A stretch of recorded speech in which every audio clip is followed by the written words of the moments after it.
こんにちは、こだまです。このチャンネルでは僕の理想のショーケース作りを進めていきます。現在のショーケースはこんな感じです。それでは今回飾るのはこちら、SD ガンダムクロスシルエットガンダムバルバトスルプスレックスです。クロスシルエットシリーズから鉄血のオルフェンズの主人公機体です。こちらは2020年発売のキットです。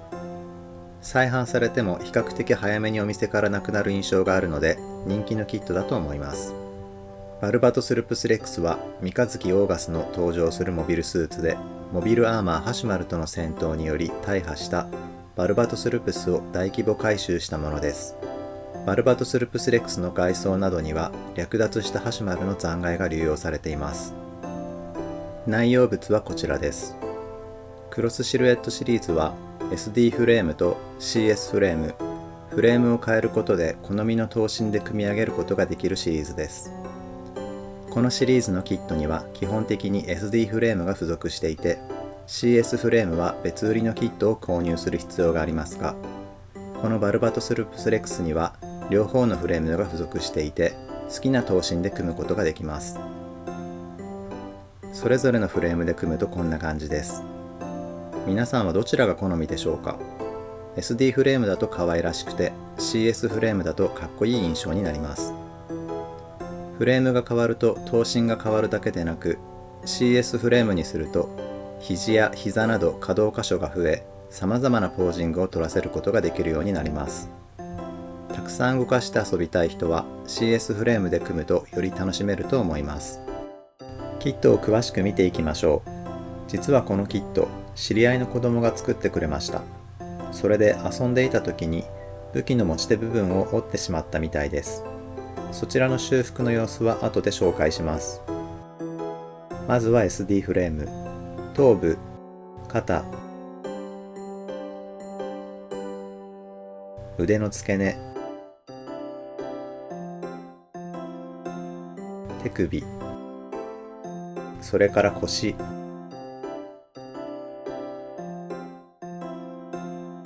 足の付け根、足首がボールジョイントで稼働します。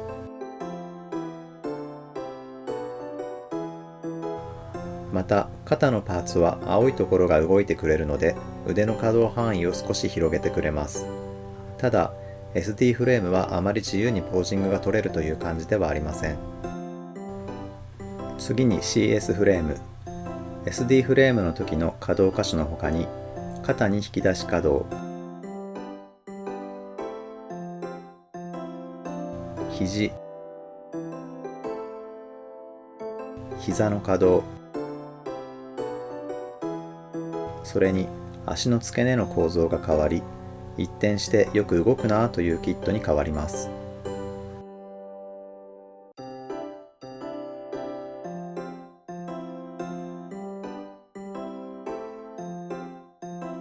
武装は先ほど紹介した大きなメースが付属します。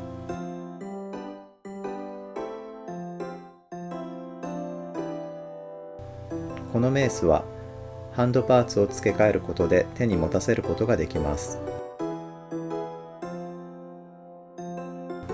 それから腕にサブアームがあり、こちらを展開して持たせることもできます。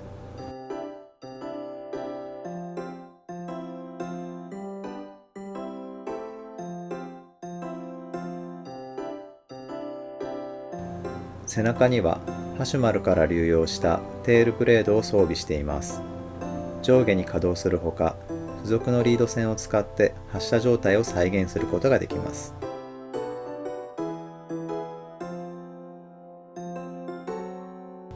また目のパーツは通常時の緑色とリミッター解除状態の赤色をそれぞれ瞳のありなしで選ぶことができます。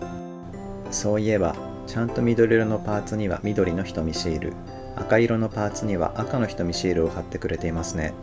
いいですね。こういうこだわり好きですよ。このキット、細かいところまで色分けされていて、このままでも十分かっこいいのですが、ここから少しの工作と塗装でよりかっこよく自分好みにしていきたいと思います。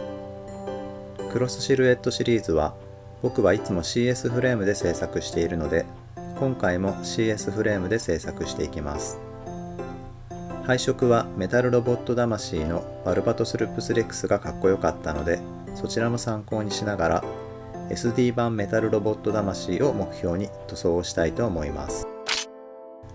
制作を始めます。まずは折れてしまったメースの持ち手の修復です。このまま接着しただけでは強度が弱く、またすぐに折れてしまう恐れがあるので、ピンバイスで穴を開けて中に真鍮線を入れて補強をします。真鍮線を仕込めるようになったらセメント系接着剤で接着。接着跡は乾燥後にヤスリで整えて塗装をして目立たなくします。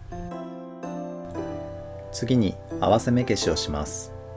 気になる合わせ目は3箇所ありますが、メースの合わせ目は持ち手がまた折れてしまった時に修復ができなくなると困るので消さずにこのままにします。それから腕の中央部にも目立つ合わせ目ができますが、接着するとフレームの交換が難しくなるため、こちらの合わせ目も消さずにこのままにします。今回消す合わせ目はテールブレードの合わせ目だけです。ここの合わせ目は別のパーツを挟み込む構造になっていますが、簡単な後はめ加工で別々に塗装ができるようになるのでパーツの加工をします。黄色いパーツの円になっている部分が受け側にぶつかってしまうので切り取ります。白いパーツにも差し込む時に干渉するところがあるので切り取ります。黄色いパーツを後から差し込むことができるようになりました。白いパーツの合わせ目をセメント系の接着剤を使って消していきます。乾燥後、ヤスリをかけて接着跡をきれいにします。次に肉抜き埋めです。アンテナの裏や足の裏など目立たないところではありますが、肉抜きがあります。メース持ち手の肉抜き埋めは大変そうですね。頑張ります。アンテナと爪のパテが流れてほしくないところにはプラ板で壁を作っておきます。足の裏はパテの付着してほしくないところがあるのでマスキングをしておきます。エポキシパテを使って肉抜きを埋めます。エポキシパテは主材と硬化剤を混ぜて時間が経つと固まるパテです。しっかり混ざったら肉抜き穴を埋めていきます。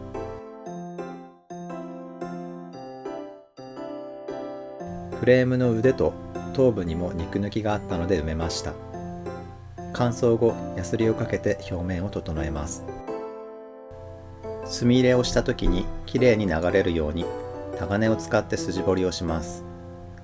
0.2mm の BMC タガネです。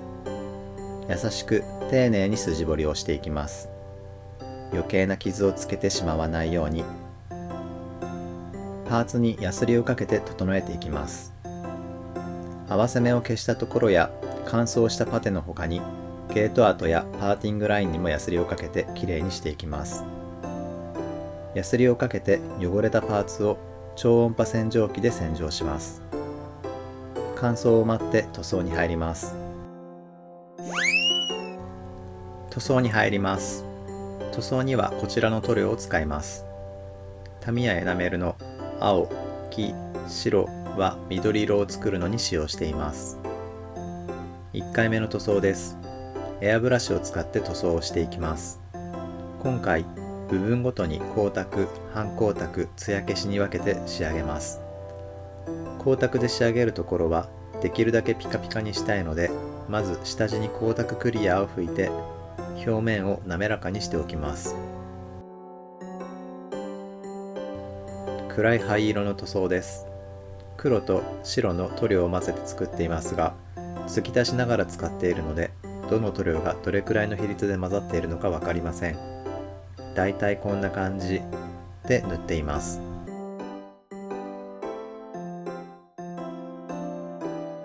2回目の塗装です。塗り分け箇所をマスキングします。マスキングテープを細かくカットしながらマスキングしていきます。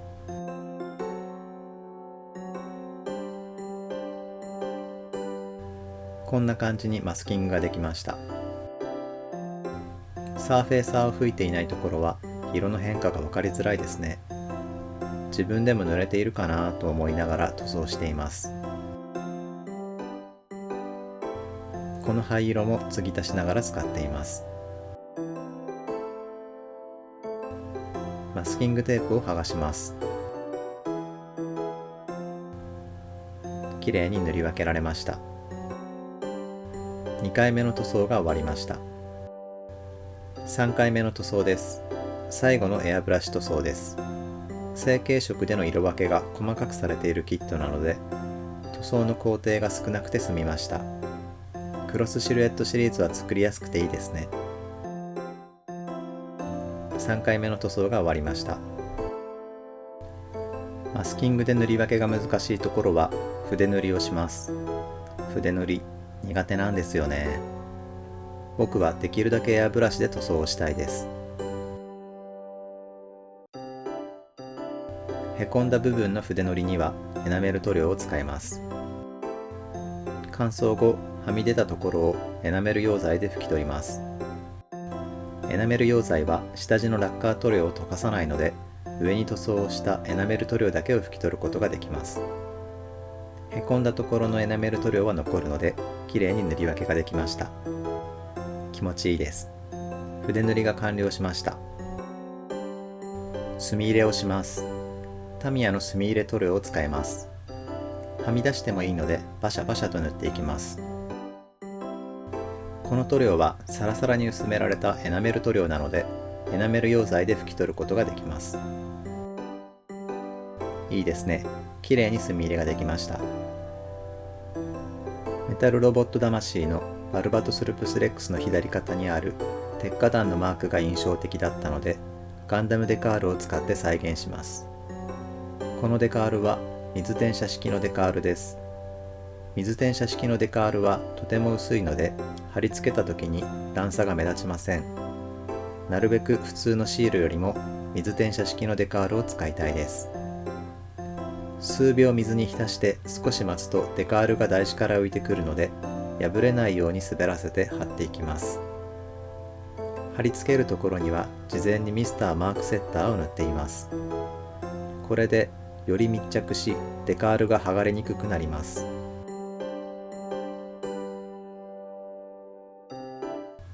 貼り付ける位置が決まったら、綿棒を優しく転がして余分な水分を拭き取ります。綿棒が乾いているとデカールごと吸い付けてしまうので、綿棒には水を含ませています。この後、光沢のクリアーでしっかりとデカールを保護して、さらに段差を目立たなくします。最後に赤、青、金、焼き鉄色部分は光沢、灰色の部分は半光沢、白の部分は艶消しで艶を整えて完成です。幸せな組み上げの時間です。もともと色分けのしっかりしているかっこいいキットですが、細かいところまで塗り分けができてよりかっこよくなりました。部分ごとに艶を分けたのもいいアクセントになっていると思います。バルバトスルプスレックスの手の爪は塗り分けをしたことでより爪として目立つようになりました。このキットではもともと黄色一色のパーツだったので、塗り分けの成果が分かりやすいところですね。苦手な筆塗りを頑張ってよかったです。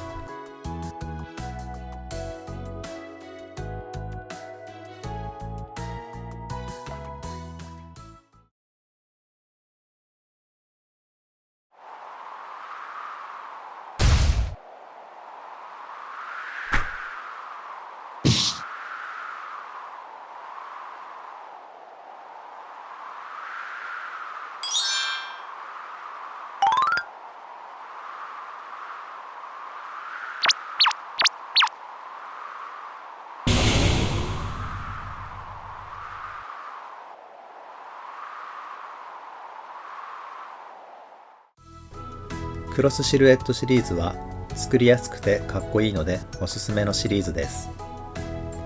最近お店で見かけなくなってきましたが、また再販されると思うので、興味を持った方は作ってみてください。好きな刀身で組むことのできる自由度の高いキットですし、CS フレームを使うといろいろなポーズを取らせることができるので、触っていても楽しいですよ。